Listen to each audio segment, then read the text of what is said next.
अभुवन गुरु प्रेम भरितैः अमूलर्क्षोद्भूतैः अवरद गुरूपासित पदैः कृतं तैस्तैः सर्वैः गुरुभिरमहायोगिभिरिति व्यवस्यन्तः सन्तोः हृदि ममलसन्तु प्रतिकलम् श्रीमद्रङ्गं जयतु परमं धाम तेजो निदानम् भूमा तस्मिन् भवतु कुशली कोऽपि भूमा सहायः दिव्यं तस्मै दिशतु विभवम् देशिको देशिकानां काले काले वरवरमुनिः कल्पयन् मङ्गलानि भारद्वाज कुलाब्धिकौस्तुभमणि श्रीयादवाद्रीशितुः पादाब्ज प्रवणं फणीन्द्र गुरुराट् सद्वंशमुक्ताफलम् श्रीरामानुज सूर्यसूनुमनघं वेदांत विद्यानिधिम् विद्वद्रत्नम्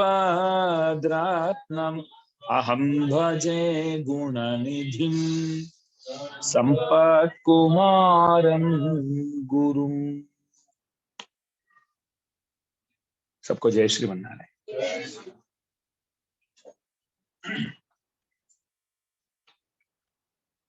साक्षात शेषावतार श्री वरवरमणींद्र स्वामी जी महाराज अपने उपदेश रत्नमाला नामक दिव्य ग्रंथ द्वारा आழ்वारों की महिमा और संप्रदाय के उच्चतम बातों को प्रस्तुत करते हैं। कल तक हमने जो प्रथम आழ்वार गण माने जाते हैं, सरोयोगी, भूतयोगी और महद्योगी, महदाह्वय योगी, इन तीन आழ்वारों के बारे में, अवतार समय के बारे में हमने देखा, अनुभव किया विषय। तुला मास में इन आழ்वारों का अवतार हुआ। तत्पश्चात वृश्चिक मास के कृतिका नक्षत्र में आने वाले परकाल सूरी के बारे में वर्णन करते हैं श्री स्वामी जी महाराज। नाम ही परकाल, वैसे तो स्वामी जी महाराज का नाम था नील, नाम था, यहां दर्शन देते परकाल स्वामी जी। पहले उनका नाम था नील, कन्हैया की तरह दिखते थे तो नाम नील रख दिया सबने। नीलमेघ श्यामल है प्रभु, नील माधव बोलते हैं, इसलिए नाम क्या रखा गया, नील। और बचपन से लेकर के आप बहुत मजबूत थे। आप ऐसे थे कि बाहर जाते तो किसी ना किसी के साथ तो झगड़ा करके ही आएंगे, ऐसे। और कभी हारते नहीं थे, वो भी एक बात है। हमारे भी बच्चे बाहर जाके झगड़ा तो करते तो मार खा के आते, तो सही बात नहीं है। जाते थे और जो सही है वो भी एक बात है। जो सही है, करने योग्य है, तो वो करते थे और जीत कर आते थे, लौटते थे। तो राजा को लगा कि ये हमारे साथ रहेगा तो हमारा काम का बंधु, बंदा बनेगा, तो साथ में रखने योग्य है।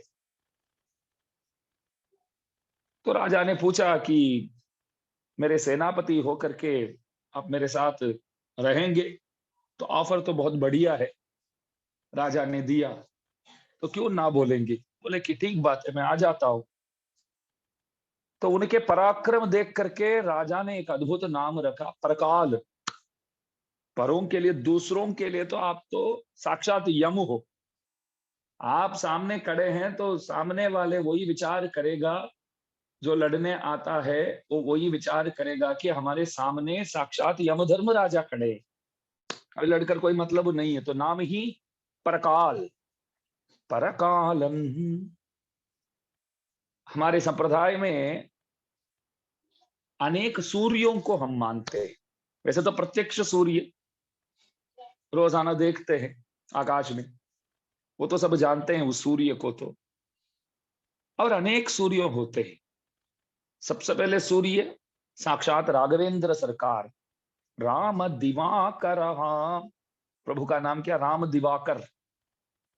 दिवाकर माने सूर्य। सूर्य कुलोत्पन्न राम जो है वो एक सूर्य है, राम दिवाकर। तत्पश्चात अच्युत भानु, कन्हैया जो है वो एक सूर्य है। और उसके बाद वकुल भूषण भास्कर, षटकोप स्वामी जी महाराज एक सूर्य माने जाते हैं। और ऐसा बोलते हैं कि राम दिवाकर और अच्युत भानु मतलब राम और कन्हैया सूर्य के तो सदृश तो माने गए हैं, लेकिन उन सूर्यों द्वारा भी, वो दोनों सूर्यों मिलकर के भी जिस अंधकार को नहीं मिटा सकते थे, उस अंधकार को मिटाने के काम में आए एकमात्र सूर्य वकुल भूषण भास्कर, षटकोप स्वामी जी जो सूर्य है वो। मतलब राम और कन्हैया सूर्य के तो सदृश तो माने गए हैं, लेकिन अंधकार को पूरा मिटा नहीं पाए, दूर नहीं कर पाए। यहाँ अंधकार क्या है? अंधम तमैव अज्ञानम। हमारा जो अज्ञान है वही अंधकार है। अज्ञान ही अंधकार है। अंधेरा क्या है? अज्ञान, वही अंधेरा है। तो अंधेरा को दूर करने में काम में आए एक सूर्य वकुल भूषण भास्कर। मैं एक बात बताना चाहूंगा। पूज्यपाद अनंगराचार्य स्वामी जी महाराज एक बार आழ்वार नगरी गए थे, षटकोप स्वामी जी के वहां। अनंगराचार्य स्वामी जी महाराज हमारे संपत कुमार आचार्य स्वामी जी महाराज के स्वशुर महोदय, बहुत बड़े विद्वान संप्रदाय के, प्रतिवाद भयंकर अनंगराचार्य स्वामी जी महाराज। वो वहां गए थे, कुरकापुरी आழ்वार नगरी प्रवचन के लिए गए थे। वहां 1 साल या 6 महीने ऐसा वहां ठहर के प्रवचन करने का मन था। आचार्य हृदय नामक ग्रंथ, उस ग्रंथ पर प्रवचन करने के लिए वहां पहुंचे थे। एक दिन द्वादशी के दिन सुबह सुबह, एकादशी के अगले दिन जो है उसको द्वादशी, 12 जैसे बोलते हैं, सुबह सुबह 4:30-5 बजे के आसपास वहां के ताम्रपर्णी नदी जो है, अनुष्ठान हेतु स्नान करने के लिए वो वहां जा रहे थे। आप मानेंगे नहीं, सुबह 4:30-5 बजे के आसपास तो उस वक्त कोई औरत, उस गांव के कोई औरत प्रसाद पा करके पत्थर फेंक रही थी बाहर। खाना वहां पतराड़ा में खाते हैं ना, जैसे केले की। वैसे तो द्वादशी के दिन केले के पत्र उपयोग नहीं करना चाहिए। द्वादशी है तो उस दिन केला नहीं खाना चाहिए, केला सब्जी नहीं बनाना चाहिए, वो तो आप वैसे भी नहीं बनाते, और केले के पत्र पे नहीं खाना चाहिए। मतलब केले के कोई संबंध उस दिन होना ही नहीं चाहिए। तो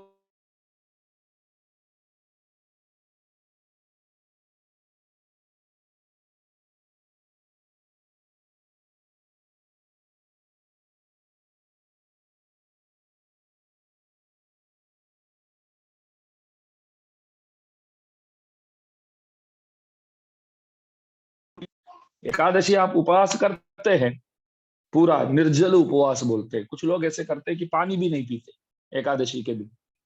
तो उन लोगों के लिए शास्त्रों में ऐसा कहा गया है कि आपको सूर्योदय होते ही दूसरे दिन प्रसाद पाना पड़ेगा, वरना पाप लगेगा, दोष लगेगा। शास्त्रों बहुत ख्याल रखते हैं हमारे शरीर के ऊपर। इसका मतलब वही है, ये आदमी एक दिन पूरा कुछ खाया नहीं है तो दूसरे दिन जल्दी खा जाना चाहिए। तो उसके लिए शास्त्र में क्या कहा गया? दूसरे दिन सूर्योदय होते ही आपको खाना पड़ेगा। नहीं खाऊं तो एकादशी आपने उपवास किया ना, उसका कोई मतलब ही नहीं है, तो खाएगा ना अभी अवश्य। एक दिन उपवास किया तो दूसरे दिन जल्दी खाएगा। वो भी सूर्योदय के बाद ही खा सकता है, ध्यान दीजिए। 4:30-5 बजे खाने के लिए नहीं बोला है। लेकिन वो माँ जो है वहां के, वो खा करके हाथ धो रही थी। तो स्वामी जी ने सोचा कि यहाँ क्या कोई शास्त्र वास्त्र नहीं जानता है क्या, सूर्योदय के पहले खाना बना के खाती है। तो जा करके पूछा, माँ अभी तक तो सूर्योदय नहीं हुआ है, अब कैसे प्रसाद पा रहे? तब उन्होंने एक अद्भुत जवाब दिया, आप ही हो क्या कांची से यहाँ पधारे हुए आचार्य, प्रवचन करने के लिए कोई आए हैं करके बोले, वो आप ही हो क्या? स्वामी जी बोले, हाँ मैं ही हूँ। आप कुछ जानते ही नहीं है तो आप क्या प्रवचन करेंगे? स्वामी जी बोले, आपको कैसे मालूम है मेरे को क्या मालूम है क्या नहीं मालूम है? आपको कैसे मालूम है? मैंने जो प्रश्न पूछा उसका जवाब दीजिए, उत्तर दीजिए। आप सूर्योदय के पहले आप खाना खा के कैसे हाथ धो रहे, वो बताइए। अरे कब का हो चुका है, नित्य निरंतर सूर्य जो है उसका उदय कब का हो चुका है हमारे गांव में, वकुलभूषण भास्कर उदय। हमारे गांव में तो षटकोप स्वामी जी का अवतार हुआ। षटकोप स्वामी जी जो है वो वकुलभूषण भास्कर है। यद्गो सहस्रमपहन्ति तमांसि पुंसाम् नारायणो वसति यत्र सशंख चक्रः यन्मण्डलम् श्रुतिगतं प्रणमन्ति विप्राः तस्मै नमो वकुलभूषण भास्कराय। कुरेश स्वामी जी महाराज अद्भुत वर्णन करते, सूर्य और षटकोप स्वामी जी के बीच में जो संबंध है वो बताते हैं। जैसे काली काली सूर्य नहीं बोलते षटकोप स्वामी जी को, जैसे मीटिंग्स में बोलते हैं ना, हमारा नेता सूर्य जेवा छे, सब बोलते हैं सूर्य जैसे है, उल्लेख करेंगे सूर्य जैसे बोलेंगे। क्यों सूर्य की वजह से, क्यों सूर्य जैसे है, वो सब तो वर्णन तो नहीं कर पाएंगे ना। हाँ सूर्य जैसे ऐसे तपते हैं ना, अपने दुश्मनों को ऐसे करते हैं, ऐसे वैसे बोलेंगे। इस श्लोक में आप देखो, क्यों षटकोप स्वामी जी को हम सूर्य बोलते हैं। यद्गो सहस्रम अपहंति तमाम सिपुंसाम। सूर्य क्या करता है, अपने किरणों द्वारा अंधकार को दूर करता है। सहस्र किरणों से, सहस्र किरणों से अंधकार को दूर करता है कौन? सूर्य। षटकोप स्वामी जी ने क्या किया, सहस्र गीति नामक ग्रंथ प्रदान किए हैं। 1102 पाशुर वाला ग्रंथ सहस्र गीति भगवत विषय बोलते हैं। तो पद्य रूपी उन किरणों से, पद्य रूपी उन किरणों से आप क्या करते हैं, अज्ञान जो अंधकार है उस अंधकार को दूर करने वाले सूर्य होते हैं। और दूसरी बात, नारायणो वसति यत्र सशंख चक्र। सूर्यमंडल अंतर्वर्ती कौन है? सूर्यमंडलांतर्वर्ती कौन है कुशल भाई? मैं तो आज आया हूं, देखो आप कुछ बोल रहे हैं, सुनने के लिए आया हूं, तो आज ही प्रश्न पूछेंगे, 4-5 दिन के बाद पूछेंगे तो अच्छा होता। सूर्यमंडल के अंदर कौन विराजते? सूर्यमंडल के भी अंतर्यामी होकर के परमात्मा लक्ष्मीपति नारायण जो है, सूर्य नारायण बोलते हैं ना। ध्येय सदा सवित्रमंडल मध्यवर्ती नारायण सरसिजासन सन्निविष्टः केयूरवान मकर कुंडलवान किरीटी, मकर कुंडलवान किरीटी हारि हिरण्मय वपुः धृत शंख चक्र। शंख चक्र पकड़ते हुए सूर्य मंडल के अंदर सूर्य के भी अंतर्यामी होकर के भगवान विराजते हैं। तो सूर्य के अंदर नारायण होते हैं। षटकोप स्वामी जी के हृदय में नित्य निरंतर नारायण होते हैं, इसलिए आप भी सूर्य ही माने जाते हैं। यन्मंडलम श्रुतिगतम प्रणमन्ति विप्राः। बहुत अद्भुत बात बोले। सहस्र गीति के पाठ जैसे हम लोग करते हैं, समझो पाठ करते करते हर एक दशक में ध्यान देंगे ना तभी दिमाग में घुसेगा बात। बहुत अद्भुत बात है। सहस्र गीति के पाठ जैसे करते हैं, हर एक दशक के अंदर 11वां पाशुर, एक एक्स्ट्रा पाशुर, एक्स्ट्रा पद्य, 10-10 पाशुर का एक दशक बोलते हैं। 10 पाशुर हो तो वो एक दशक, उसमें 11वां पाशुर एक होता है, आखिरी पाशुर, एक एक दशक में। उसमें षटकोप स्वामी जी बोलेंगे कि मैंने ये दशक गाया हूं, ये दशक गाने वाले को ये फल मिलेगा, ऐसा बोलते। तो एक एक दशक के आखिरी पाशुर में षटकोप स्वामी जी महाराज का नाम तो आएगा ही। यन्मंडलम श्रुतिगतम प्रणमन्ति विप्राः। तो उस वक्त गाते समय जो लोग गाते हैं, समझो, वो लोग क्या करेंगे, ऐसे हाथ जोड़ेंगे, हाथ जोड़ करके षडकोप स्वामी जी का नाम जैसे आया तो हाथ जोड़ेंगे, प्रणाम करेंगे। एक एक दशक में, एक एक दशक के आखिरी पाशुर जो है, उस पाशुर, पाशुर माने पद्य, पद्य माने श्लोक समझो, तो वो जैसे गाते हैं तो षडकोप स्वामी जी का नाम जब इसमें आता है तब हाथ जोड़ेंगे, प्रणाम अर्पण करेंगे। तो ब्राह्मणों क्या करते हैं, जैसे नित्य निरंतर बाहर आकर के सूर्य देव की उपासना तो करते ही है, सुबह और मध्याह्न और शाम को। सुबह संध्या पूजा करते हैं और माध्याह्न के संध्या, खाना खाने से पहले माध्याह्न की संध्या करते हैं, और शाम को भी संध्या पूजा करते हैं, अर्घ्य प्रदान इत्यादि करते हैं। यहाँ उत्तर भारत में एक अद्भुत बात है, बहुत अच्छा लगता है कि यहाँ की स्त्रियां भी ज्यादातर, आजकल तो बहुत कम हो गई, वैसे तो पानी तो ले जा करके कोई मंत्र जानते नहीं जानते, अवश्य पानी तो चढ़ाते, ज्यादातर वो करते हैं आज भी पुरुष स्त्री लोग। बहुत लोग छोड़ दिया, वैसे नहीं छोड़ना चाहिए, ये सब नहीं छोड़ना चाहिए, करना चाहिए। क्या 2 मिनट लगने वाला है आपको, 2 मिनट भी ज्यादा, एक लोटा पानी ले जाने का और सूर्य भगवान को, ये सूर्य नारायण बस आपको ये अर्पण कर रहा हूँ, स्वीकार करो, इतना काफी है, और क्या चाहिए। वही है ना, कोई मंत्र मंत्र नहीं चाहिए। भगवान तो सब भाषा समझते हैं, क्या नहीं समझते। कोई मूंगा है, कुछ बोल नहीं पाता, तो उनकी भी वाणी सुन सकते हैं, समझ सकते हैं प्रभु। तो बस ये आपको मैं अर्पण कर रहा हूँ, स्वीकार करो, इतना काफी है, करना चाहिए। और उत्तर भारत में काफी अच्छा है वैसे, हमारे वहां ऐसे स्त्रियां इतने सारे लोग करते नहीं है वैसे, वो पहले था, अभी वो रिवाज ही नहीं है, टूट गया समझो। तो क्या करते हैं ब्राह्मण लोग, क्षत्रिय लोग, वैश्य लोग, ये त्रिवर्ग जो होते, त्रिवर्ण वाले जो होते हैं, त्रैवर्णिक जो होते हैं, सूर्य को तो नमस्कार तो करते हैं, यन्मंडलम श्रुतिगतम प्रणमंति विप्राह। तो इस तरह षडकोप स्वामी जी का नाम जैसे लिया जाता है तो उस वक्त हाथ जोड़ते हैं, तो देखिए अपने किरणों से अंधकार को दूर करने में भी आप और सूर्य के बीच में संबंध है, एक बात है। और सूर्य मंडलांतरवर्ती, सूर्य मंडल के अंदर भी नारायण विराजमान है, और आपके हृदय में भी प्रभु विराजमान है, आपको छोड़ते नहीं है। एक पाशुर में षडकोप स्वामी जी महाराज गाते हैं, कल्लुम कनकडलुम वैकुंठवानाडुम पुल्लेन्नोडिंदन कुल। मैं बोला षडकोप स्वामी जी को, तिरुपति बहुत बढ़िया क्षेत्र है।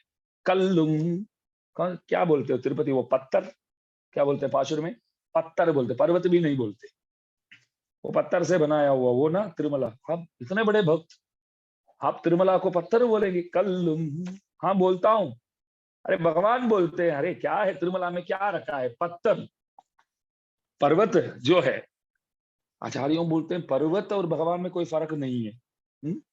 पर्वत और भगवान में कोई फर्क नहीं है। लेकिन यहाँ क्या बोलते हैं, षडकोप स्वामी जी बोलते हैं कल्लुम, कल माने पत्थर। यहाँ पत्थर शब्द का अर्थ क्या है, व्याख्यान में लिखते हैं कि तिरुमला तिरुपति लिखते हैं। अरे कोई नास्तिक बोलता है तो बात अलग है, परमास्तिक है आप, आस्तिकाग्रेसर है, आस्तिकों में अग्रगण्य है, आगेवान है, आप बोलते हैं कल्लुम, पत्थर बोलते हैं। बका भाई ये सही है, षडकोप स्वामी जी बोलते हैं तो। कानैकाडलुम, क्षीराब्दी, दूध सागर है, समुद्र है, सामान्य समुद्र है, कोई सामान्य समुद्र है। वैकुंठवानाडुम, फिर बोलते हैं सब वैकुंठ, वैकुंठ बोलते हैं ना, ये सब तिरुपति, क्षीराब्दी, वैकुंठ, इन जगहों को भगवान ने क्या किया, इन स्थानों को पुल्लेन्नोडिंदन है, मेरे को नहीं चाहिए बोलते हैं ना कभी, जो चीज पसंद नहीं है आपको वो आपको जबरदस्ती दिया जाता है, तो मेरे को नहीं चाहिए, मेरे पास लाओ ही मत, नहीं बोलते हैं ऐसे, है करते हैं लोग, पसंद नहीं है, अमृत ही हो क्यों ना हो, अमृत ही क्यों ना हो, आपको पसंद है तो बस मत लाओ ऐसे। जैसे वो किसान जाम बाम आता है तो देखते ही कुछ लोगों का सर हमको नहीं चाहिए, हमारे माता जी बड़े माता कुछ पसंद नहीं है ना चीज, घर पे ही बनाते हैं, भोग लगाते तो भी पसंद नहीं है तो बोलते हाँ मेरे पास, मैं बोलता हूँ नहीं चाहिए तो नहीं चाहिए, बोलिए आप ऐसा क्यों करते। माता जी पूछते हैं, छोटे माता जी, अम्मा आपको नहीं चाहिए तो बात अलग है, ऐसा क्यों है, क्यों करते करके हम भी पूछते, तो पसंद नहीं तो ऐसे बोलते ना। तो षडकोप स्वामी जी बोलते हैं कि भगवान ऐसे करने लगी, भगवान है मेरे को नहीं चाहिए, किसको देख करके, तिरुपति को देख करके, क्षीराब भी दूध सागर को देख करके और वैकुंठ को देख करके, तो रहेंगे किधर?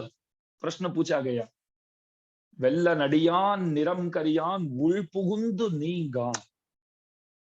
इसलिए वो सब जगह भगवान को पसंद नहीं हुआ। वो चाहते थे कि मेरे हृदय में आकर के रहना चाहते, मेरे हृदय में आकर के ठहरने की इच्छा है।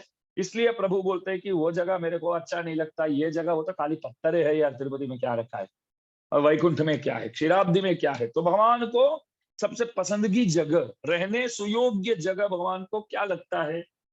श्री स्वामी जी महाराज के, शतकोप स्वामी जी महाराज के हृदय, तो जैसे सूर्य मंडल अंतर्वर्ती, वैसे शतकोप स्वामी जी के हृदय में भी प्रभु ही विराजते हैं। और जैसे सूर्य को देख करके सब प्रणाम करते हैं, वैसे शतकोप स्वामी जी का नाम हर एक दशक में आखिरी पाशुर में आता है तो हाथ जोड़ते हैं। तो इन बातों के हिसाब से देखा जाए तो आप वकुड़भूषण भास्कर, आपका नाम वकुड़भूषण, एक हार जैसे है उनके गले में, आप देखिए तिलक के पास दोनों तरफ हाथ में तिलक किए हैं, तो उसके पास बाहू में देखिए आप वकुड़ माला बोलते, वकुड़भूषण भास्कर नाम इसलिए। तो वो औरत, वो माँ स्वामी जी महाराज को बोलने लगी कि हमारे गांव में कब का 5000 साल पहले जो सूर्य उदय हुआ, वो कभी अस्तमन होने वाला सूर्य नहीं है, शाम को अस्तमन हो जाता है ऐसा सूर्य नहीं है। वो नित्य निरंतर उगने वाला बोलते हैं ना, जैसे मतलब नित्य निरंतर प्रकाश देने वाला एक सूर्य। तो वकुड़भूषण भास्कर आप, पहले कौन सा भास्कर देखा हमने? किसको बोला पहले सूर्य कौन है? राम। और दूसरे, नाम भी बोलना चाहिए, राम दिवाकर। और अच्युत भानु, बहुत सुंदर नाम है, अच्युत भानु। भानु सूर्य, अच्युत भानु, अच्युत यानी कृष्ण कन्हैया, जो भक्तों को कभी नहीं छोड़ता है वो अच्युत। पांडवों को तो कभी नहीं छोड़ा, हमेशा संभाला। और तीसरे सूर्य शतकोप स्वामी जी, क्या नाम बोला? वकुड़भूषण भास्कर। और चौथा सूर्य जो है, कलयामि कलिध्वंसम कविम लोक दिवाकरम। लोक दिवाकरम, लोक दिवाकरम, इस दुनिया के एक सूर्य जेवा। कविम लोक दिवाकरम, प्रकाश स्वामी जी महाराज को लोक दिवाकर बोलते। इतना ही नहीं, इन सब सूर्य जितने भी हमने देखा, ये सब सूर्य भी आश्चर्य कर सके, यवा एक सूर्य, ऐसा एक सूर्य हुए हमारे रामानुज स्वामी जी महाराज।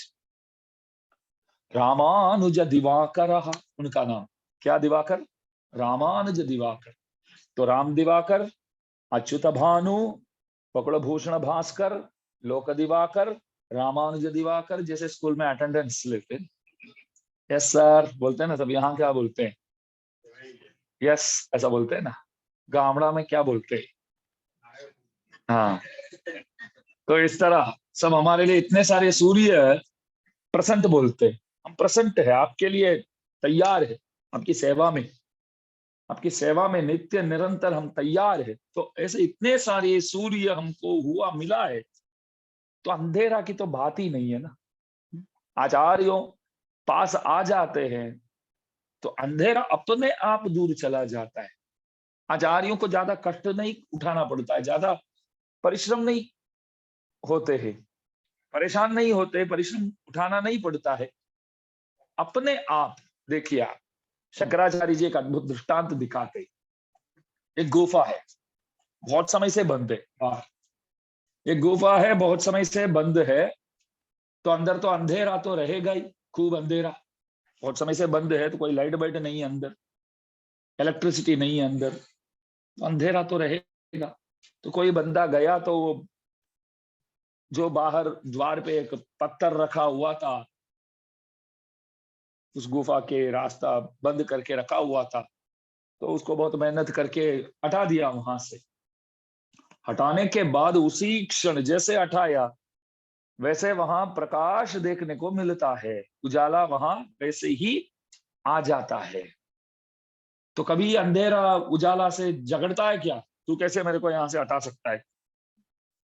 मैं तो सालों से रहता हूं यार इधर, आप कैसे मेरे को हटा सकते हो? अभी अभी तो आए हो, ये उजाला भाई, अभी अभी तो आए हो, मेरे को कैसे हटा सकते हो? योग नहीं अंधेरा भाई, मैं आऊं ना तो आपको जाना ही पड़ेगा। जहां मैं रहूंगा वहां आप नहीं रह सकते। जहां उजाला है वहां अंधेरा की तो कोई बात ही नहीं, अंधेरा ठहर ही नहीं सकता। जहां आचार्य हमारे सामने आते हैं तो वहां हमारा अज्ञान जो है वो खत्म हो जाता है। वहीं अज्ञान इत्यादि दुर्गुणों को दूर करने वाले, मिटाने वाले, शमन करने वाले जो होते हैं उन्हें हम आचार्य कहते हैं, गुरु कहते हैं। तो इसलिए प्रकाल स्वामी जी का अवतार एक सूर्य की तरह, आपका अवतार वृश्चिक मास में कृतिका नक्षत्र में कुरयलूर नामक क्षेत्र में आपका अवतार हुआ। तो आपने किया क्या, अवतार करके आपने क्या किया? मैं बोलूंगा कि हमारे संप्रदाय में प्रकाल स्वामी जी महाराज ऐसा व्यक्ति हुए, ऐसा आचार्य हुए, आழ்वार हुए। 108 दिव्य देश में, हमारे इस धरातल में कितने दिव्य देश है? 108, 108 दिव्य देश है। स्थाने भौम निकेतनेष्वपि, भगवान के पांचवा स्थिति अर्चा स्थिति बोलते। सबसे पहले परत्व, और दूसरे व्यूह, और तीसरे विभव, चौथा हार्द जो अंतर्यामी होते, और पांचवा अर्चा बोलते। वैकुंठ में विराजते तो है प्रभु, वैकुंठ में अभी भी है। आओ एक बार मिलके आते हैं करके जाके आ नहीं सकते ना? बैठे तो देख करके आते हैं यार, शू चाल है करके पूछ के आते हैं, क्या चलता है। पूछने जाएंगे मगर आएंगे नहीं ना, आ नहीं सकते ना, सशरीर नहीं जा सकते ना। ठीक है, क्षीराब्दी है, वैकुंठ जितना दूर नहीं है, थोड़ा समीपस्थ स्थल है, फिर भी शरीर के साथ जाने योग्य क्षेत्र नहीं है। हाँ, इधर ही तो रामकृष्ण बन के आए थे, रामावतार इसी भूमि पर, कृष्णावतार इसी भूमि पर। तो जाके मिल के आते हैं करके मैं आज निकलूं तो आप लोग क्या बोलेंगे? स्वामी जी तो कम उम्र के लगते हैं, लेकिन जैसे 80-90 साल के बाद जो जो कंफ्यूजन, जो जो होना चाहिए तो अभी अभी ऐसे हो गई। देखो दिमाग खराब हो गया लगता है यार।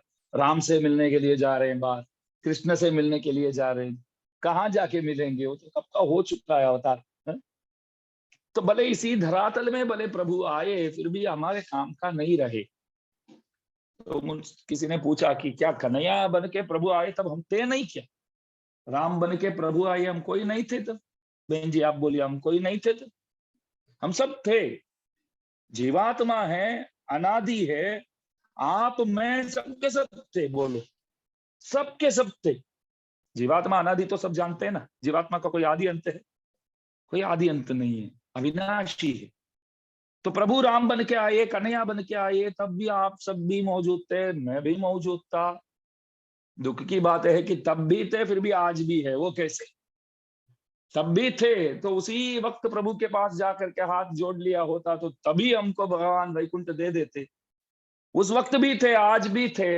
ये कैसे है? मैंने किसी एक आचार्य से पूछा तो आचार्य बोले, उस वक्त हम सब थे, किसमें थे? रावण सेना में थे।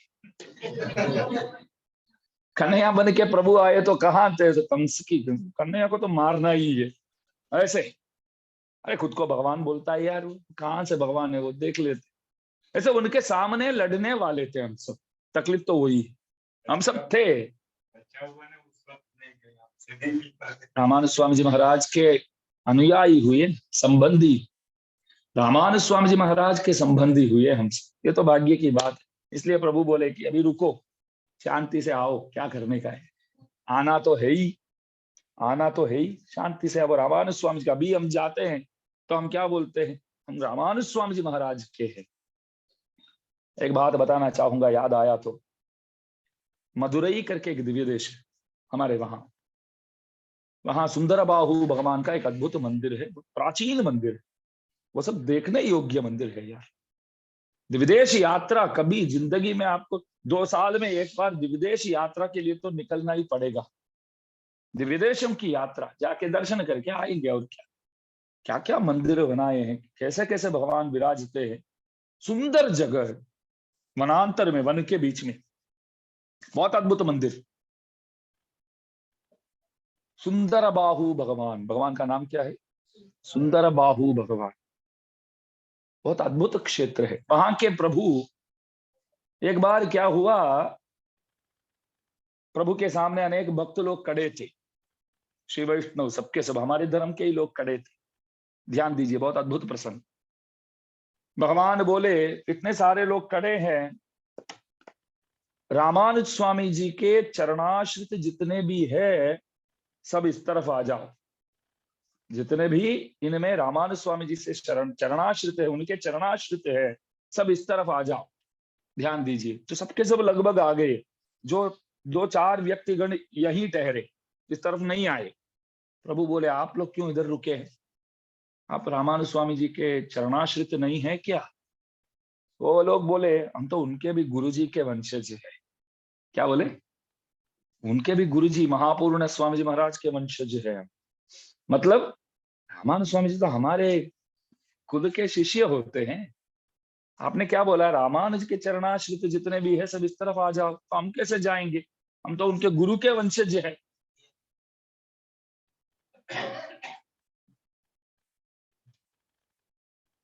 उनके गुरु के वंशज है हम तो।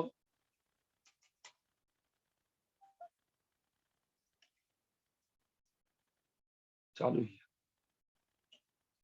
हम तो उनके गुरु के वंशज है, तो हम क्यों उस तरफ जाएंगे? तब स्वामी जी भगवान हंसते हुए बोले मैं भी तो सांदीपनी महर्षि के पास बैठ करके अध्ययन किया हूं। इसका मतलब ये नहीं है कि मुझसे सांदीपनी महर्षि श्रेष्ठ है। मैं भी तो पढ़ा हूं वहां बैठ के। तो इसका मतलब ये हुआ कि सांदीपनी महर्षि भगवान से भी अधिक? कोई बोलेंगे क्या? है? अरे अवतार काल है, तो मैं पढ़ने जाऊं ना तभी आप लोग पढ़ने जाएंगे, इसलिए मैं गया। भगवान बोले प्रभु गए फिर भी हम कोई पढ़ने नहीं जाते हैं। नहीं गए होते तो क्या बोले? देखा नहीं किधर पढ़ा, बोलो मैं क्यों पढ़ू? प्रभु ने पूजा इसलिए किया। और गीता जी में स्वयं प्रभु कहते हैं कि अर्जुन मेरे को कोई कर्म करने की कोई आवश्यकता नहीं है, फिर भी मैं करता हूं। क्यों करता हूं? मैं नहीं करूंगा ना तो पीछे आने वाले लोगों के बारे में मेरे को पक्का मालूम है। मैं नहीं करूंगा तो बोलेंगे कि कन्हैया ने क्या किया, मैं क्यों करूं? वो उन्होंने किया फिर भी हम नहीं कर रहे हैं। कुछ नहीं किया होता, जो करते हैं ना वो भी नहीं करेंगे, जो करते हैं वो भी नहीं करेंगे। तो प्रभु बोले मैं भी तो सांदीपनी महर्षि के पास बैठ करके अध्ययन किया हूं। इसी प्रकार रामानुज स्वामी जी महाराज एक अवतार पुरुष है, तो वो महापूर्ण स्वामी जी के शिष्य हुए।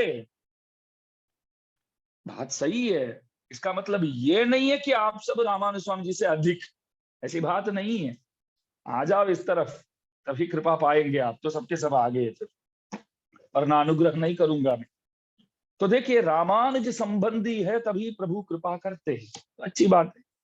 तो भगवान के जो जितने भी विभवावतार इधर तो किया, राम बन के आए, कन्हैया बन के आए, मिल नहीं पा रहे हैं ना। मगर वो क्षेत्र सब है, जाते हैं अयोध्या, जाते हैं भव्य मंदिर बना रहे। हमारे जीवन काल में हम ये देख रहे हैं, इससे बढ़कर क्या भाग्य हो सकता है हमारा? आप देखिए, अयोध्या जावे ना जावे बात अलग है। हम अयोध्या जाते हैं नहीं जाते हैं, दर्शन करते हैं नहीं करते, बात अलग है। हम जब मौजूद है तो उस वक्त रामलला के लिए एक भव्य मंदिर का निर्माण हो रहा है। इससे बेहतर अपने जीवन में अपने आप को हम धन्य समझने के लिए और क्या चाहिए? आप बोलिए, आप इससे बढ़कर कुछ नहीं चाहिए। कितने लोगों की सपना ऐसे, अब देखिए कितने लोगों के सपना, कितने लोग प्राण त्याग किए हैं पीछे। और वो भी सब प्रकार के लोग मान सके इस फैसला को, ऐसा वो भी एक बात है ना। वो वाले बेचारे दूसरे संप्रदाय के दूसरे मत अनुयायी लोग भी इस फैसले को स्वीकार करके, वो भी एक बात है ना, बहुत ऊंची बात। तो है अयोध्या जाके दर्शन तो कर सकते हैं, है मथुरा जाके दर्शन तो कर सकते हैं, लेकिन साक्षात कन्हैया और राम तो वहां तो नहीं मिलेंगे ना, क्योंकि बहुत पहले की बात है, बहुत समय पहले की बात है। तो अंतर्यामी हार्द भगवान का जो है अंदर ही है, और उनसे हम मिलना चाहते भी नहीं है, वो भी एक बात है। वो मिल सकते होंगे तो भी हम कोई उनसे मिलने के लिए तैयार नहीं है। अरे वो तो खतरनाक है, अंतर्यामी से मिलना तो बहुत खतरनाक है, डेंजर है। मिल सकते हैं ऐसा होगा तो भी हम कोई उनसे मिलेंगे नहीं। और वैसे वो चुप कर रहते हैं अंदर, चुप कर रहते हैं, कभी बाहर तो नहीं आते, तो हमारे लिए दर्शन के लिए एकमात्र जगह रहा वो क्या है, अर्चा, हम भी जाके दर्शन कर सके ऐसे। तो प्रकाश स्वामी जी महाराज लगभग 87 दिव्य देश जाकर के दर्शन किए हैं। कितने? 108 दिव्य देशों में 87 बोलते हैं ना, आप लोग क्या बोलते हैं, वही बोलते हैं ना, 87 दिव्य देश अपने धर्म पत्नी को साथ में ले जा करके प्रभु जी के दर्शन करके शालग्राम तक, बोलो मुक्तिनाथ क्षेत्र, हजारों साल पहले की बात है ये सब। अभी जाना भी मुश्किल पड़ता है, कष्ट पड़ता है। बद्री धाम, बद्री विशाल, शालग्राम क्षेत्र, उनकी वजह से, प्रकाश स्वामी जी की वजह से अनेक मंदिरों दिव्य देश माने जाते। 108 में 87 दिव्य देश वो जा करके प्रभु के बारे में वहां गा के पद्यों अर्पण करके, पाशुर अर्पण करके दर्शन करके आए हैं। तो एवं महात्मा, ऐसे महात्मा हमारे वहां ऐसा बोलते हैं कि आज भी मद्रास में एक दिव्य देश है तिरुनिंद्रवूर, बहुत अद्भुत प्रसंग है। वहां भगवान का नाम है भक्तवत्सल, भक्तवत्सल नामक भगवान है। तो मंदिर के बाहर प्रकाश स्वामी जी जा रहे थे, समझो मंदिर के बाहर जा रहे थे, उन्होंने ध्यान ही नहीं दिया यहाँ एक मंदिर है। मंदिर के बाहर वो महाबलीपुरम जा रहे थे, वहां के प्रभु को, प्रभु से मिलने के लिए महाबलीपुरम जा रहे थे। बराबर, किधर से महाबलीपुरम जा रहे थे? तिरुनीरमलई नामक एक दिव्य देश है मद्रास में, पर्वत के ऊपर भगवान विराजमान है, पल्लावरम करके बोलते हैं, तो पल्लावरम के पास है। तो वहां से महाबलीपुरम जा रहे थे, तो रास्ते में आता है एक दिव्य देश आता है तिरुनिंद्रवूर, क्षेत्र का नाम भक्तवत्सल भगवान। तो स्वामी जी ने उस तरफ ध्यान ही नहीं दिया, यहाँ एक मंदिर है करके ध्यान ही नहीं दिया, तो सीधा चले गए। भगवान को भी लगा देखो जा रहा है तो मिलके जाना चाहिए, समझ में नहीं आता है तो मिलने नहीं आता है तो मैं क्यों जाऊं। तब ऐसे मूड में थे प्रभु, नहीं मिलना है आता है तो उनको देखना है, मेरे को क्या देखना है। देखो मैं तो खड़ा हूं इधर, तो आया ही नहीं यार, आ करके बातचीत ही नहीं की, हम नहीं बोलते, मैं तो इधर ही हूँ, कि आप जा करके नहीं मिल सकते थे? नहीं अभी हमारा ऐसा कोई मूड नहीं है, अभी आना है तो जा करके यहाँ से पार करके गया तो यहाँ मुझसे तो मिलके तो जाना चाहिए। तो प्रभु कुछ बोले नहीं, लेकिन अम्मा जी नाराज हो गए। अम्मा जी प्रभु से बोले मैं तो समझती थी आप तो बहुत बलवान हो, आप तो सर्वोत्तम हो, आप तो परमात्मा हो, आप तो कुछ भी नहीं है। क्यों? हमारे आयवार बाहर जा रहे हैं, प्रकाल सूरी बाहर जा रहे हैं, उनके मुखारविंद से एक पद्य भी प्राप्त करने योग्य नहीं है आप, तो आपके साथ क्यों रहूं मैं चलती हूँ। अम्मा जी क्या बोले?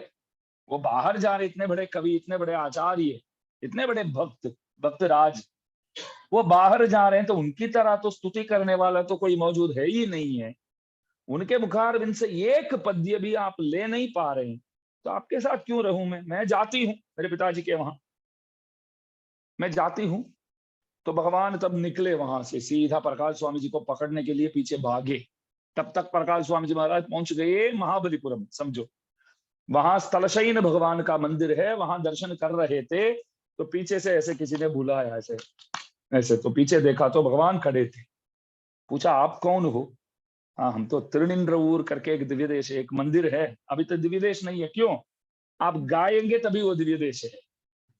दिव्य देश नाम इसलिए, धाम को भगवान के मंदिर के नाम दिव्य देश इसलिए बोलते हैं, जब आழ்वार गाते हैं, नहीं गाते हैं तो वो क्षेत्र जितना भी बड़ा हो दिव्य देश नहीं है, 108 में नहीं गिना जाता है, 108 में नहीं गिना जाता। तो भगवान बोले एक धाम है, बहुत बड़ा भव्य मंदिर है क्या दास? उसी रास्ते पे तो आया था, आप आए थे मगर उस तरफ तो ध्यान ही नहीं रहा आपका, तो क्या हुआ? फिर एक बार कभी आऊंगा। अरे फिर कभी आप आओ या मत आओ वो बात अलग है, अभी तो अम्मा जी के साथ रहना है मेरे को। तो क्या करना है बोलो? बस एक पद्य मेरे को दो ना, आप लिख के देंगे तो ले जाऊंगा, बोलूंगा कि देखो मैं भी दिव्य देश का भगवान हूँ। प्रकाश स्वामी जी ने पाशुर दिए हैं, एक पद्य दिए, तो पाशुर सुनिए, बहुत अद्भुत पाशुर है, भले तमिल में है, सुनना ही भाग्य की बात है। பூண்டவத்தம் பிறர்க்கடைந்து தொண்டுபட்டு பொய்நூலை மெய்நூல் என்னென்னு மோதி மாண்டவத்தம் போகாதே எந்தையன் வணங்கப்படுவானை கணங்களே தும் நீண்டவத்தை கருமுகிலை यमान तन्नई निन्नवूर निन्नवूर जो दिविदेश का नाम मैं बोला था तिरुनिंद्रवूर निन्नवूर नित्तिलत्तै தொத்தார் சோலை காண்டவத்தை கனலெறிவாய் பெய்வித்தானை கண்டது நான் கடல் மல்லை தலசயனத்தே तिरुनिन्नवूर के भक्तवत्सल भगवान मेरे को मिले महाबलीपुरम में मिले ऐसा गाते उस क्षेत्र के भगवान मेरे को मिले किधर महाबलीपुरम में तो लिख के देखा तो भगवान पढ़ते थे निन्नवूर नाम आ गया यार गांव का हमारा गांव का नाम आ गया अब तो हम खुश हो गए अम्मा जी भी खुश हो जाएंगे मैं चलता हूँ आपको प्रणाम फिर एक बार कभी उस तरफ आएंगे तो अवश्य आइएगा आप बोले कि दास से भी भूल हो गई तो देखा नहीं दास इसकी नहीं कोई बात 5 तो मिल गया इतना काफी है 108 में एक हमारा भी नाम हो गया आज प्रभु बोले 108 में हमारा भी नाम हो गया तो ऐसे आइए तो तात्पर्य यह है कि 87 दिव्य देश वो जमाने में जाना तो बहुत कठिन है आज भी कठिन है अनेक क्षेत्र ऐसा है एक क्षेत्र वो गाते हैं कि हिमाचल के अंदर प्रभु विराजमान है करके गाते हैं आज वो क्षेत्र किधर है करके मालूम ही नहीं है ऐसा बोलते हैं कि बद्री से भी आगे बद्री विशाल से भी आगे वो क्षेत्र किधर है करके ही मालूम नहीं पड़ता इसलिए जोशी मठ जो है जोशी मठ करके एक क्षेत्र है आज भी जोशी मठ में नरसिंह भगवान का मंदिर है सब है तो ये क्षेत्र प्रकाश स्वामी जी जो गाते हैं वो बोलते हैं कि हिमाचल के अंदर बोलते हैं वो किधर पड़ता है आज भी मालूम नहीं पड़ता है इसलिए जोशी मठ को ही वो क्षेत्र मान करके दर्शन करते बोलो तो वो भगवान का भाग्य है वो जोशी मठ के भगवान का भाग्य है कि वो दिव्यदेश हो गई बोले कि यार कोई ऐसा होता है ना कि फर्स्ट प्राइज ऐसा बोलते हैं मानो कि वो आया नहीं है तो क्या बोलते हैं वो आ नहीं सकते हैं आया नहीं ऐसा समझो ये दृष्टांत सही रहेगा जो मेडल सब जीत जाते ओलंपिक्स में उसके बाद मालूम पड़ता है कि उन्होंने कुछ इंजेक्ट किया लगता है तो अपने आप को प्रोत्साहन देने के लिए ऐसा वैसा होता है ना टेस्ट करते हैं तो अपने आप वो फेल्यूर हो जाते हैं तो क्या करते हैं गोल्ड मेडल उनसे लेकर के सेकंड वाले को दिया जाता है इस तरह हिमाचल पर्वत के अंदर कहीं वो मंदिर खो गया समझो तो जोशी मठ भगवान सिल्वर मेडलिस्ट भी नहीं थे वो वैसे काली भटे हुए थे लेकिन गोल्ड मेडलिस्ट हो गई विदेश के हो गई तो तात्पर्य कहने का मतलब प्रकाश स्वामी जी महाराज इस अनेक दिव्य देशों जाकर के मंगला शासन किए तो वरवरमणींद्र स्वामी जी महाराज गाते हैं आपने किया क्या तो बोलते मारन पणित तमिल मरक मंगयर कौन आरंगम कूर अवधरित வீருடைய கார்த்திகையில் கார்த்திகை நாள் இன்னென்ன காதலிப்பார் வாய்த்த மலர்த்தாள்கள் நெஞ்சே வாழ்த்து बहुत अद्भुत बात बोलते हैं प्रकाश स्वामी जी महाराज वृश्चिक मास के कृतिका नक्षत्र के शुभ दिन में अवतार किया तो बोलते हैं कि उस दिन का गुणगान कोई बंदा करेगा तो उनके चरणारविंदों को मैं मेरे सर ऊपर धारण करता हूं ऐसा बोलते हैं ज्यादा समय 10 मिनट है अभी तो बोलते हैं कृतिका नक्षत्र वृश्चिक मास के कृतिका नक्षत्र का कोई बोलेगा कि क्या दिन है वो प्रकाश स्वामी जी का अवतार महोत्सव दिन है ऐसा दिवस साल में नहीं ऐसा कोई बोलते हैं तो ऐसे बोलने वाले के चरणारविंदों को मैं नित्य निरंतर मेरे सिर पर धारण करता हूं मारन पणित पिंटा भाई आपसे एक प्रश्न है षडगोप स्वामी जी महाराज कितने ग्रंथ प्रदान किए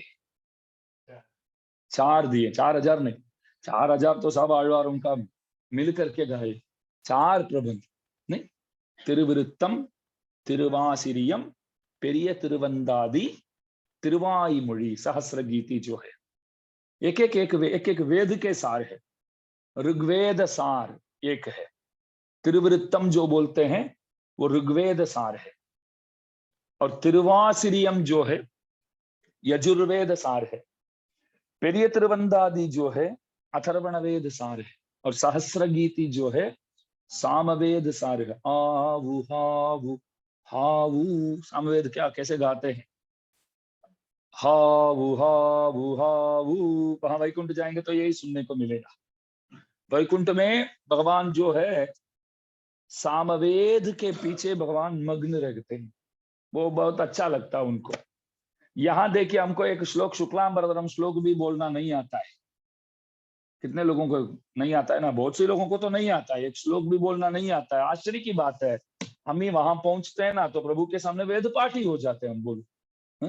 यहाँ एक श्लोक तक बोलना नहीं आता है हमको, वहां पहुंचते ही हम प्रभु के सामने हा वो करके सामवेद पाठ शुरू कर देते हैं। यहाँ क्या कर खा वो बस यही चलता है। वहां हा वो सामवेद पाठी प्रभु को ये तत्सामगायन नास्ते, ये तत्सामगायन नास्ते। सामवेद पाठ नित्य निरंतर होता ही रहता है वहां वैकुंठ में, होता ही रहता है। तो सहस्र गीति जो है वो सामवेद सार है। तो त्रिवृत्तम ऋग्वेद सार, त्रिवासरियम यजुर्वेद सार, फिर ये त्रिवंदादि अथर्वण वेद सार, और सहस्र गीति त्रिवृत्तम ऋग्वेद सार, त्रिवासरियम यजुर्वेद सार, फिर ये त्रिवंदादि अथर्वण वेद सार, और सहस्र गीति, सहस्र गीति। हाँ, तो चार प्रबंध चार वेदों के बराबर बनाए हैं। वेदों के कितने अंग होते हैं, क्या क्या, वो तो मालूम नहीं। शिक्षा, व्याकरण, निरुक्त, ज्योतिष, छंदस, और शिक्षा व्याकरण कल्प, 6 अंग होते, वेदांग बोलते हैं। वेदांग, वेदांत अलग है, वेदांग अलग है। तो 4 ग्रंथों, 4 प्रबंध जो है, वेद जो है वो 4 है। तो 4 वेदों के 6 अंग होते हैं, शिक्षा व्याकरण निरुक्त ज्योतिष छंदस कल्प, 6 अंग हुई। तो 4 वेदों के सार जो है वो षटकोप स्वामी जी ने 4 प्रबंध प्रदान कर दिया।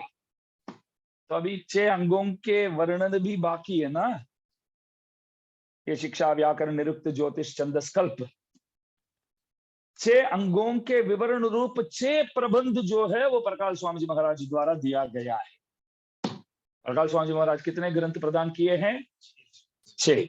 षटकोप स्वामी जी कितने प्रदान किए हैं, 4। 4 वेदों के 4 प्रबंध वहां, 6 अंगों के 6 प्रबंध यहाँ। பெரிய திருமொழி, திருக்குறுந்தாண்டகம், திருவழுக்கூத்திருக்கை, சிறிய திருமடल, பெரிய திருमडल, திருநெடுந்தாண்டகம்। बहुत अद्भुत है, 6 ग्रंथ, बड़े बड़े ग्रंथ। பெரிய திருமொழி बृहत सूक्त बोलते हैं, उसमें तो 1000 से भी अधिक पाशुर है, 1084 1084 पाशुर है उसमें। और सिरिय तिरुमडल, पेरिय तिरुमडल, वो सुनने में बहुत मजा आता है जब गाते हैं ना। காரார் வரைக்குங்கை கண்ணார் கடலுடுக்கை சீராறு சுடர் சுட்டி செங்கலுழி பேராத்து பேராரமார்வில் பெருமாமழை கூந்தல்। भगवान के सामने इस तरह गाएंगे। और कुछ विदेशों में ऐसे गाते हैं ना जैसे वीणा बजाते हैं, ऐसा लगेगा जब गाते हैं या वीणा बजाते हैं, आपको समझ में ही नहीं आएगा। मैं ग्रुप में शेयर करता हूँ, भाभी सुनिए आप कैसे प्रभु के सामने सेवा करते तो गाते हैं, तो क्या आवाज है आचार्यों की। आज भी ऐसे कई लोग विराजमान है, ऐसे गाते हैं।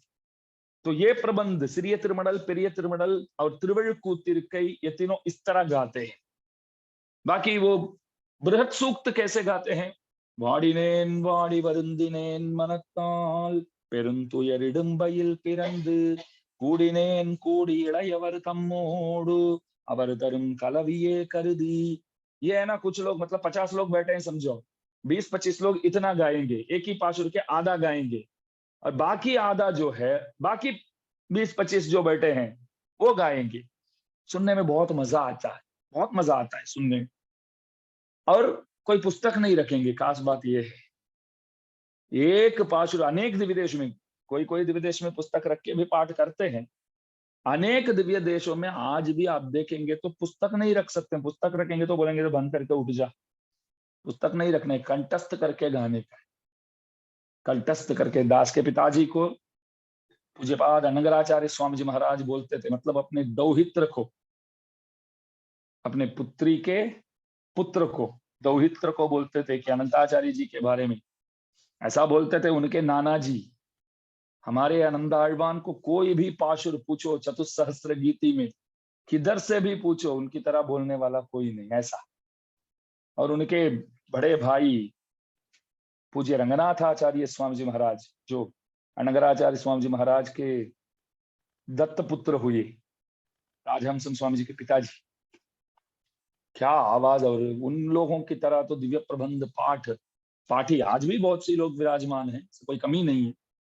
ऐसे गाएंगे ना, एक कोई पुस्तक एक अक्षर भी देखना नहीं पड़ता था। सोते समय रात को 1 बजे 2 बजे उठा करके आप बोलेंगे ना, ये चतुस्स 4000 पाशुरों में 3000 के बाद 100 के बाद 22वां पाशुर क्या है बोलो,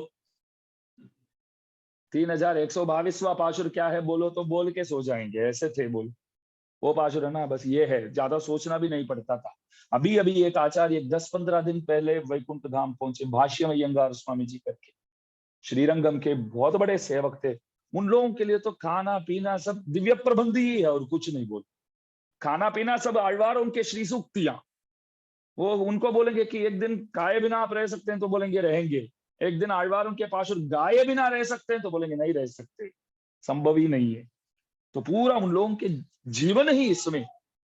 तो मारन पणित तमिழ் மறைக்கு மங்கையர்கோன் ஆரங்கம் கூற அவதரித்த வீருடைய கார்த்திகையில் கார்த்திகை நாள் இன்னன்னு காதலிப்பார் வாய்த்த மலர்த்தாள்கள் நெஞ்சே வாழ்த்து, इस तरह बोलते हैं।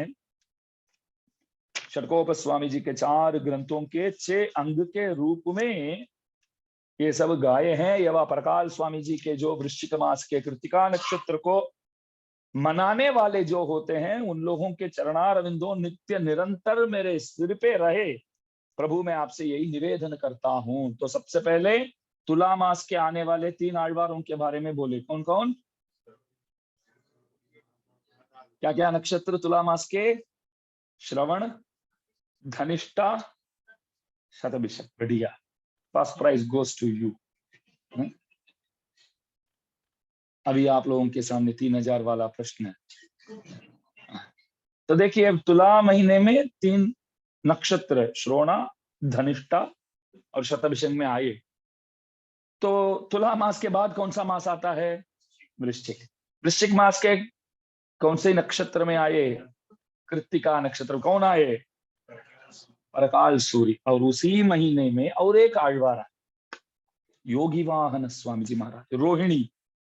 वृश्चिक महीने रोहिणी नक्षत्र, योगी वाहन स्वामी जी महाराज निचुड़ापुरी करके श्रीरंगम के पास एक क्षेत्र में आपका अवतार। आप अमलनादिपिरान करके एक ग्रंथ दिए हैं प्रभु को, प्रभु के चरणारविंद से लेकर के प्रभु के मुखारविंद तक, उसमें आप वर्णन करते हैं किस तरह दर्शन करना चाहिए। वो तो मालूम होना चाहिए ना, हम सब मंदिर तो जाते, खूब जाते, लेकिन अफसोस की बात है कि कैसे दर्शन करना है वो भी मालूम नहीं, लेकिन मंदिर जाते हैं। दर्शन कैसे करना चाहिए, यहाँ भी आप कुछ लोगों से दास निवेदन करता है, यहाँ जैसे आते हैं पीछे अनेक भागवतों बैठे हैं, तब प्रणाम करने की कोई जरूरत नहीं है, साष्टांग प्रणाम करने की कोई जरूरत नहीं है, हाथ जोड़ना ही सही है।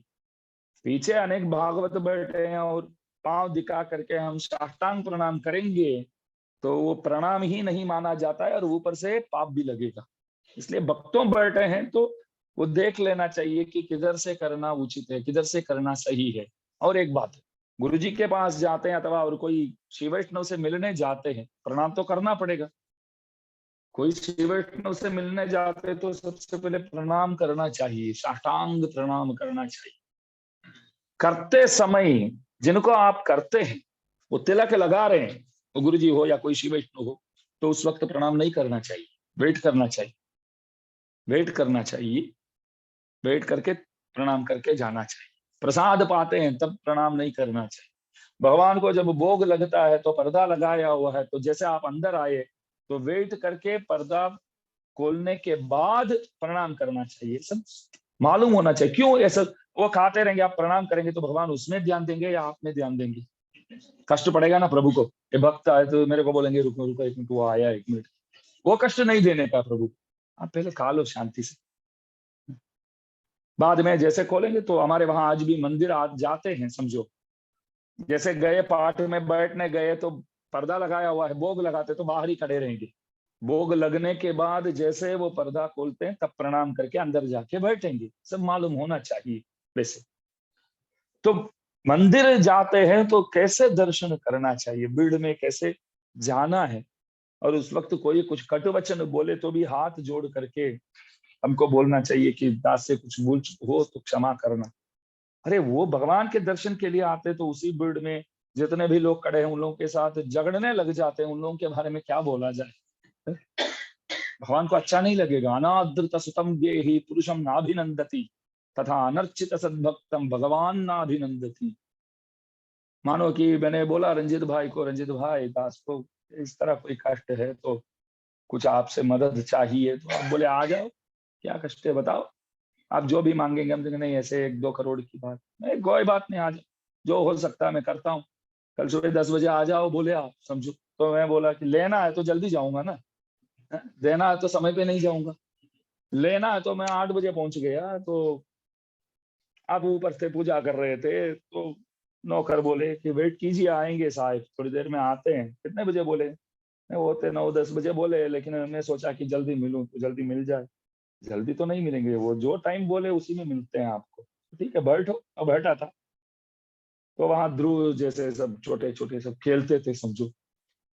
तो मैं बहुत हैरान हो गया, ये बच्चे कि चिल्लाते रहते हैं यार। मैं पास में बुला करके बोला कि थोड़ा शांति से खेलो बेटा, काका बैठा है ना, बहुत हैरान हूँ, शांति से।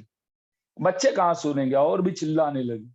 अरे थप्पड़ दिया मैं जोर से, बोलता हूँ बैठा हूँ करके, तो आपने ऊपर से देख लिया, आकर के क्या बोलेंगे आप, मेरे पास मदद मांगने आए हो और मेरे ही बच्चों को आप मारते, उठ पे चल बाहर जा। मैं मदद करने वाला था आपको, लेकिन आप इस तरह स्वभाव वाले हैं। यही होता है मंदिर में भगवान के भक्तों के साथ आप झगड़ेंगे तो प्रभु वही विचार करते हैं कि मेरे मंदिर तक, मेरे द्वार तक आकर के मेरे भक्तों के साथ ही तू झगड़ता है, तो इधर तेरा कोई काम नहीं है, निकल जा इधर से तू, मैं कभी कृपा करने वाला नहीं हूं। इसलिए ही कौन भक्त है कौन भक्त नहीं है हम फैसला नहीं कर सकते हैं, निर्णय हम नहीं कर सकते हैं। हमारा जीवन बस इसी में व्यर्थ हो रहा है, व्यर्थ हो जाता है। हम दूसरों के बारे में तो उनके बारे में सब जानता हूँ यार, है? आज तो सब भक्ति बोलते हैं, वो कौन है क्या है मेरे को मालूम। इस तरह दूसरों के दोष देखने में, दोष निकालने में ही पूरा समय गया बोलो, है? सबके सब हम सबके सब इस तरह तो किसी ना किसी के बारे में तो बातचीत करते ही है, करते कि नहीं बोलो। मैं सबसे पहले मैं हाथ ऊंचा करता हूँ। सब करते, हम जानते हैं उनके बारे में, सब नाटक करते हैं। गुरुजी आते हो तो ऐसे जय जय करते, बाद में जाने के बाद क्या क्या करते हैं हमको सब मालूम। आप क्या क्या करते हैं वो भी तो उनको मालूम है, वो उनको मालूम नहीं है क्या, वो भी तो उनको दूसरों के बारे में क्या देखने का, जो अच्छा है वो देखो, जो अच्छा है वो देखो ना। आचार्यों वही करते हैं, जो अच्छा है वो देखते हैं। वो बोलते हैं कि प्रभु स्वयं भक्तों के दोष पर ध्यान नहीं देते हैं तो हम लोग क्या होते हैं, ध्यान क्यों देवे। प्रभु जो ध्यान देने योग्य है वो भी बोलता है कि कोई बात नहीं, प्रभु ध्यान नहीं देते हैं तो हम कौन होते हैं, ध्यान देने योग्य कहाँ बनते हैं हम, नहीं देख सकते। साक्षात यमधर्म राजा बोलता है कि भगवान के भक्तों को प्रणाम। भगवान के भक्त अजामिल को प्रणाम नहीं किया, वो नहीं जानता अजामिल ने क्या क्या पाप किया है। यमधर्म राजा को मालूम नहीं, अच्छी तरह मालूम, क्यों प्रणाम किया। अरे भगवान भी नहीं देखते तो मैं क्यों देखूं। हायर ऑफिशियल, हायर ऑफिसर ने बोल दिया, सैंक्शन कर दिया, है? तू लोन लिया ना तो पैसा नहीं देने का है। मैंने जाके बोला, जो कुर्सी में बैठे थे बोले नहीं भरना ही पड़ेगा हर महीना इंटरेस्ट, ये वो आपको करना ही पड़ेगा। मैंने क्या किया, इससे भी बेहतर इन्फ्लुएंशियल पर्सन कोई था, हायर ऑफिशियल मिल के आया तो उन्होंने साइन कर दिया, इनको नहीं देने का है, सब मैं रद्द कर देता हूँ, कोई लोन भरने की कोई जरूरत नहीं है।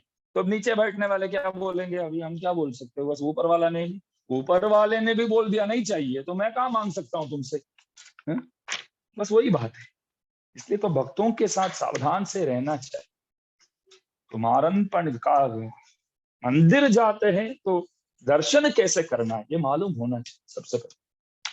विधिवत जा करके पहले बाहर में एक बार बाहर दर्शन करना चाहिए, अंदर जाके भी दर्शन करना चाहिए। हमारा पांव, हमारे पैर कभी भक्तों के आगे ना आ जाए, उस पर ध्यान देना चाहिए, वो बहुत आवश्यक है। आप हाथ जोड़ दो वो काफी है, और यहाँ दास के पास आते हैं तो भी दिन में एक बार आते हैं, तो वो दास इसलिए नहीं बोलता कि वो भी बंद ना हो जाए बाद में।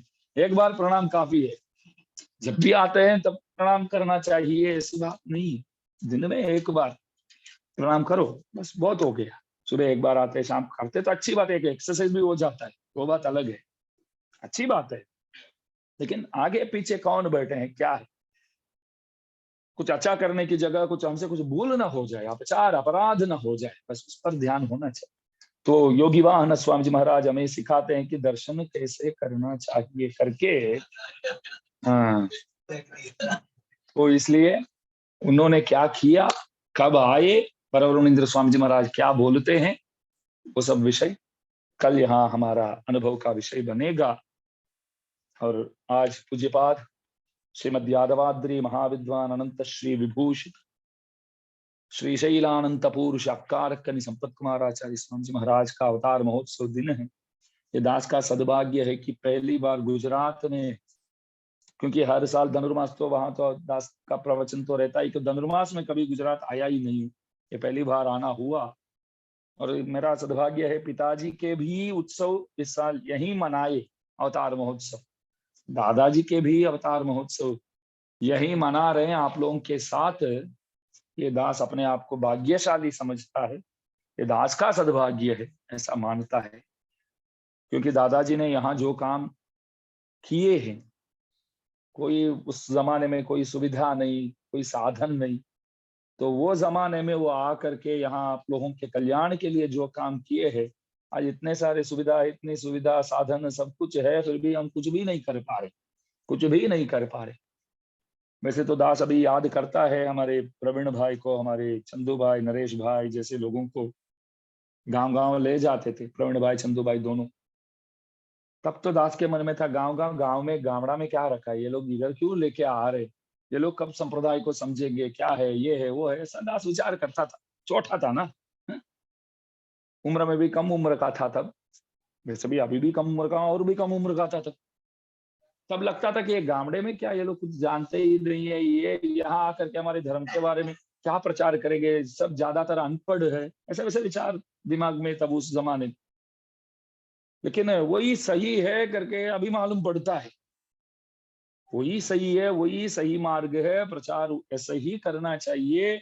सिटी वाले हमको कभी गांव में नहीं ले जाएंगे, लेकिन गांव वाले सबके सब सिटी ले जाएंगे, ये तो बात है। गांव के सबका कनेक्शन सिटी के साथ है, सिटी वालों के कनेक्शन किसी को गांव के साथ इतना नहीं होता है। सिटी वाले किधर भी आपको, गांव वाले किधर भी पहुंचा सकते हैं चाहते हो तो उस मर्म को दादाजी जानते थे, मैं वो बोलूंगा, उस मर्म को जानते थे, इसलिए तो कष्ट को सहते हुए, ऐसे कितने कितने आचार्य, हमारे गादी स्वामी जी महाराज, अनंताचार्य स्वामी जी महाराज और पूज्य संपत कुमार आचार्य स्वामी जी महाराज, सब वो जमाने में कोई साधन, कोई पैसे वाले भी इतने नहीं थे शिष्य, बोलो, वो उस पर तो ध्यान ही नहीं दी, क्योंकि जहां जाते हैं वहां के लोग, उनके लिए भी रोटी के लिए कोई ठिकाना नहीं है, फिर भी वहां जा करके उनके साथ बैठ करके सत्संग करते थे, समझाते थे, पंच संस्कार करते थे, शिव वैष्णव संप्रदाय निष्ठा सिखाते थे। तो क्या नहीं किया आप, इतने सारे काम किए हैं आप, इसलिए तो उसका फल के रूप में ये आश्रम, आप सब इतना बड़ा उत्सव, एक धनुर्मास उत्सव ही हम यहाँ मना रहे हैं, बोलो, तो उन्होंने जो मेहनत किया उस मेहनत का फल है ये, दास वही समझता है, ये मेरा इसमें कुछ भी नहीं है, दास कुछ नहीं कर रहा है, उन्होंने जो कष्ट सहन किया, बोया उन्होंने, पानी डाला उन्होंने, फल हम पा रहे हैं, बस इतना ही है। बीज बोया उन्होंने, पेड़ भी संभाला उन्होंने, पानी डाला उन्होंने, सब उन्होंने किया, आप लोग साथ थे, वैसे आप सभी ही हमारे धन है, उनके द्वारा मेरे को दिया गया धन जो है वो आप सब ही है। कुछ देर पहले मेरे बेटे को भी दास वही बोल रहा था, अंदर था तो लाला भाई बैठे थे, मैं तमिल में मैं बोलता था कि हमारे लिए जो कुछ भी है यही लोग है, हमारे लिए जो कुछ भी हमारे दादाजी लोगों ने दिया है बस यही दिया है और कुछ नहीं है। और ये आगे भी प्रभु की दया से इसी तरह उनकी कृपा से प्रचार प्रसार हो। बस आज के दिन इस पावन अवसर पर उनके अवतार महोत्सव के इस निमित्त उनसे वही प्रार्थना है कि धर्म का प्रचार यहाँ से आगे खूब अच्छा हो। आप कृपा कीजिए, आपकी कृपा दृष्टि सब पर बना के रखिए आप, ऐसी प्रार्थना के साथ बोलने में भूल चूक हो तो दास क्षमा प्रार्थी है। कल सुबह ठीक 9 बजे यहाँ प्रवचन में आप सब आएंगे, 8:30 बजे आ जाएंगे तो तीर्थ प्रसाद इत्यादि सब में आप भाग ले सकते हैं। सबको जय श्री राम।